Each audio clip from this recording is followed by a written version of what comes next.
the idea here was that I wanted to kind of put it aside a little bit. Prima facie, when one considers steel buildings as this kind of typical concrete versus steel sort of conundrum that everyone kind of comes up with, this is sort of a different spin on that. Have any of you guys heard of Genghis Khan? Show hands. So Genghis Khan was actually a Mongol leader in 1200 AD. He managed to conquer a very large part of Asia by the end of his reign.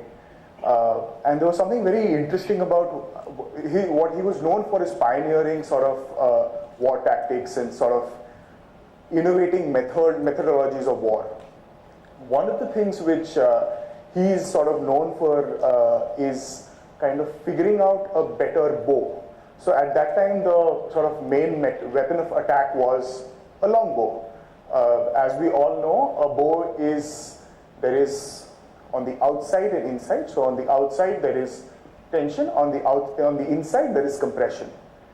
At that time, of course, the main material of creating a bow was wood. So what one would do is, you would have a piece of wood with a string, and depending on the size, what one could do is at the most increase the size so that your range is increasing. So what you're looking at is, let's assume I want to shoot someone 200 meters away. The size of my bow needs to be different than otherwise. What happened was that after a certain size, my mobility kind of changes, right? Because if I'm talking about 6 feet, 7 feet long bows, there's only so much I can go. So what he ended up doing was he recognized the value of composite, which is that any material is usually good in one thing. It's usually good in tension, or it's usually good in compression.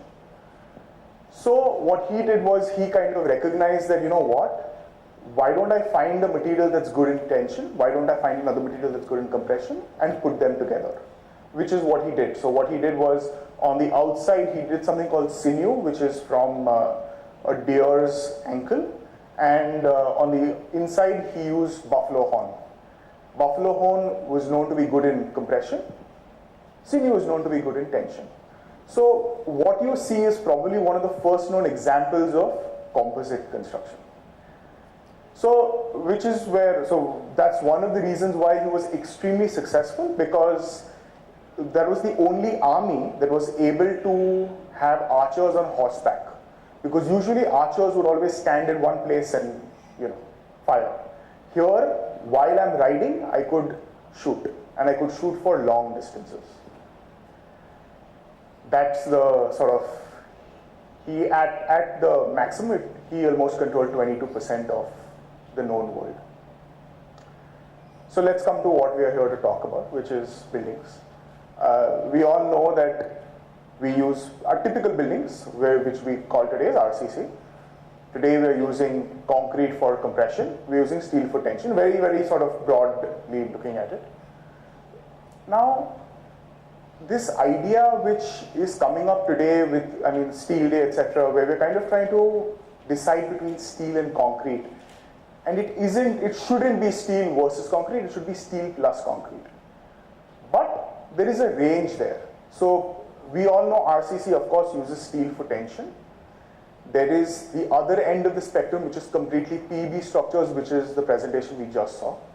And what we have in the middle is composite buildings, which does sort of, it's sort of a middling factor. Now, how do you decide? I have a site, I have a sort of an idea of the building that I want to do. How does one decide which one should I go for? So what we believe is that this decision should probably be on these 4 factors. Design intent. When you say design intent, that means, am I going to get any particular value out of using steel? Which means, steel columns are usually smaller than concrete. Is that carpet area that valuable to me? Usually steel is better at longer spans. Do I need longer spans in the building that I'm doing? So, am I doing something particularly iconic where I need to use the sort of flexibility that steel provides? So there's a multitude of sort of reasons why one would want to use steel over concrete. then of course, how fast am I looking to complete my building? Do I get a lot of value if I were to complete it faster than others? What is the value that I'm getting out of it? The cost of construction. So when I say cost of construction, of course I mean on an X. So say for example, RCC sort of typical buildings cost me X. Do I need to stay at X? Can I go to 1.1, 1.2? So you're talking as a ratio in some sense. One thing which I sort of added was slenderness ratio, which I believe is very important when you're doing taller buildings, because by sort of its own sort of what it can do, it doesn't handle moment forces extremely well. So today, if one were to look at steel buildings, if I'm talking about a particularly slender building, it's not that it can't do it, it's just not what it is, it's not what its quality is. So you might not get a lot of value out of it.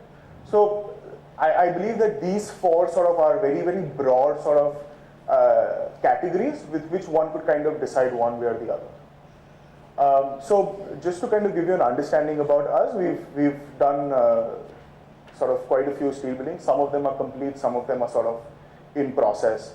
And what I wanted to do was just kind of go through sort of a couple of them and just kind of give you an understanding of how those stack up in any of these scenarios. Each one of them kind of took to steel composite construction or only steel construction for a particular reason, which was different than the other project. So this is a project that we're doing in central Bombay. And this is a very common sort of concern that exists today where when I'm doing tenanted buildings, where tenants sort of already occupy the site, either there's a certain amount of rent that I need to pay someone to have them shift to another site while I do the new construction, or I figure out a way of buying them out, or etc. etc. This, what you see in blue and red, is the site. What we figure out is there a way of me designing and completing their building without them actually leaving site? So we had one building which was in the middle, which was completely empty, which was the defunct building. There was no one staying there. So if we were to demolish that, what we could do is, the yellow is the tenant building, the pink is sort of the sale building that's coming up. So what one could do is, while they are still staying on site, you could actually construct their building right there. Aside from the sort of advantages to the developer, there are a lot of advantages directly to the tenants who are staying there, because they don't need to leave their house. Today, that everyone's worried that, I leave my house, I don't know when I'm ever coming back, because sort of project timelines are going crazy. It's important to do both of them because, as you know, sort of from a developer's perspective, sort of the revenue starts coming in only when I start building my sale tower, etc. So once the tenant building is complete, the buildings are demolished. We can have our parking podium, which would have sort of my green space, etc. And I can complete this building. So if we were to now look back on those four, steel very specifically helped me just kind of bridge over my design intent, which was my first and most important thing was I don't want the tenants to leave the site. Could this be possible in concrete? Yes, but very, very difficult, because as you know, the amount of dust. So a dry construction site versus a wet construction site, the amount of time taken for the building to come out, there are a multitude of factors there. Now, it does not help with, so it is, again, this because if these buildings are demolished, I would probably be able to do a building which was not as slender. I would probably be able to do a building that was, took up a little more sort of space. So, yes, from a slenderness ratio or from a construction cost perspective, it isn't ideal.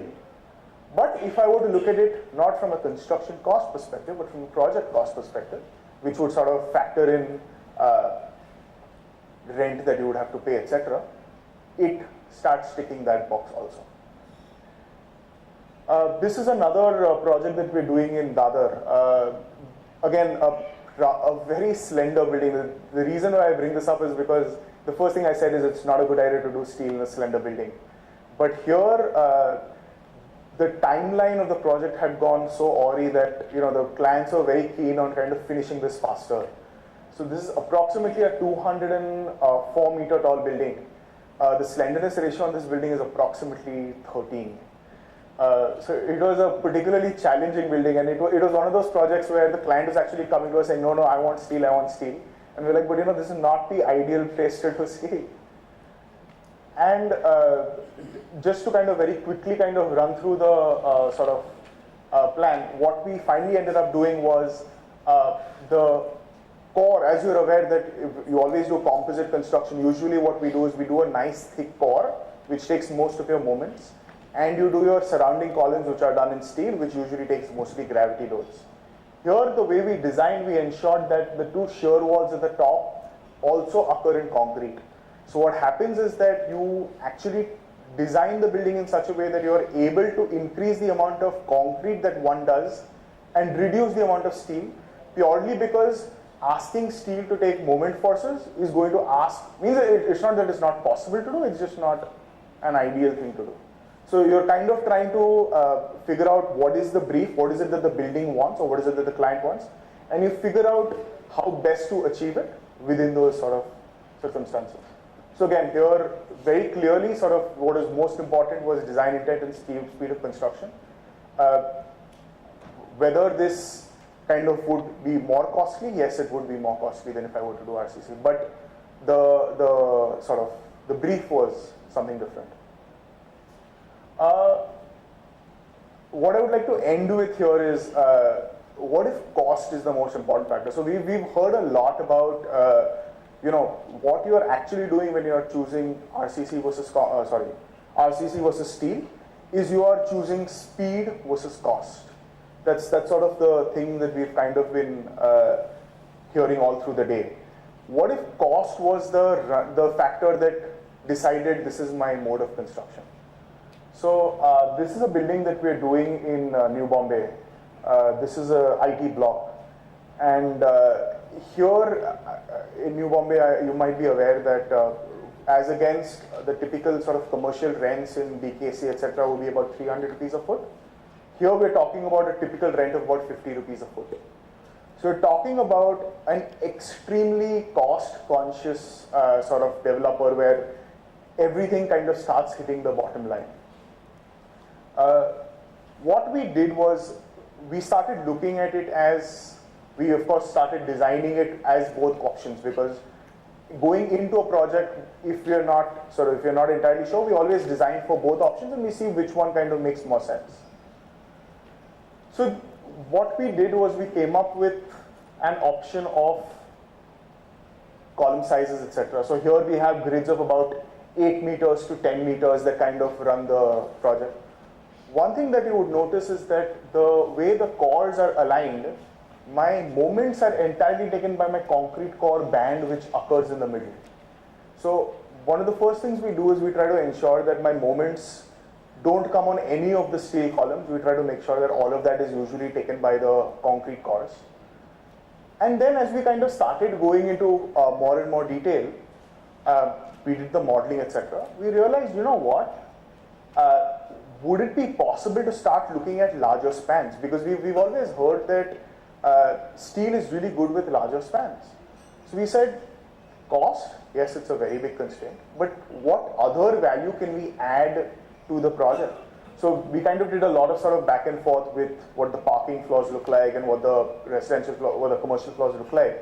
And we came up with this sort of variable grid, which is about 12 and a half meters span. The concern, of course, being what is my beam depth, etc.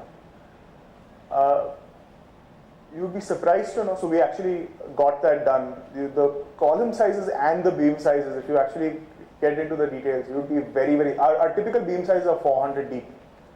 So the idea here is that I think there's a lot of sort of unknowns about steel. Unfortunately, never ventured, never kind of known.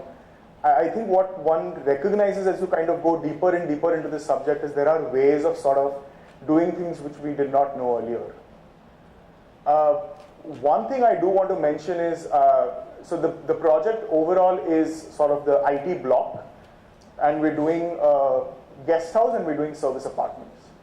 Both the guest house and the service apartments are about the 14th slab right now. The guest house is complete. Done. So both of those are done in concrete. Very simple. Means there wasn't really any value by going towards steel construction.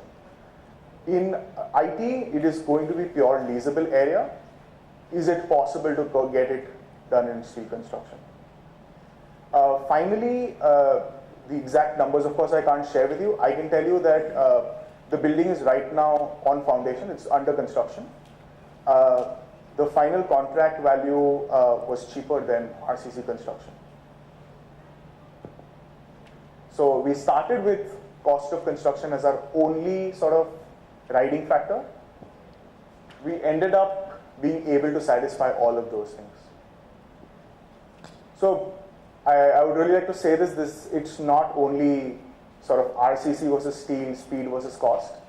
I think there's a lot of sort of intricacies within that.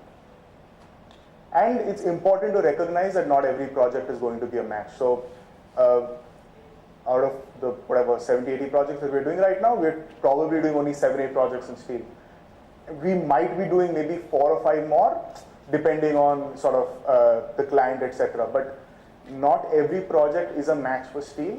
But recognizing when a project is a match for steel is a decision you, the client, and the structural consultant should do together. I'll end with just 2 cons, 2 sort of concerns that exist today with steel construction. One is taxes. Unfortunately, with sort of our PM kind of talking about so many houses needed, etc., etc. The need of the hour today is sort of fast construction, whether that be sort of precast or steel, etc.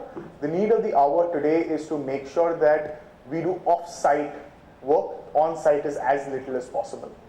Unfortunately, the taxes for doing off-site are higher than if I were to do it on-site. I don't know why that is, but I think that someone in a position should actually start looking at that very seriously, because it doesn't seem to make too much sense. What we've been talking all day, that the number of, the pool of people who have this experience and who have this knowledge are not that high. The pool of contractors who are able to do this are not that high. So we've learned from our mistakes also, and one thing we've realized is that the only thing that really teaches, of course, there's a lot by being really smart, by being around smart people you learn a lot, but a lot of things are learned through sort of this trial and error, unfortunately. And especially in India, there are a very, very few set of sort of consultants and contractors who one can depend on to actually complete this project. There is one thing which, thank you so much.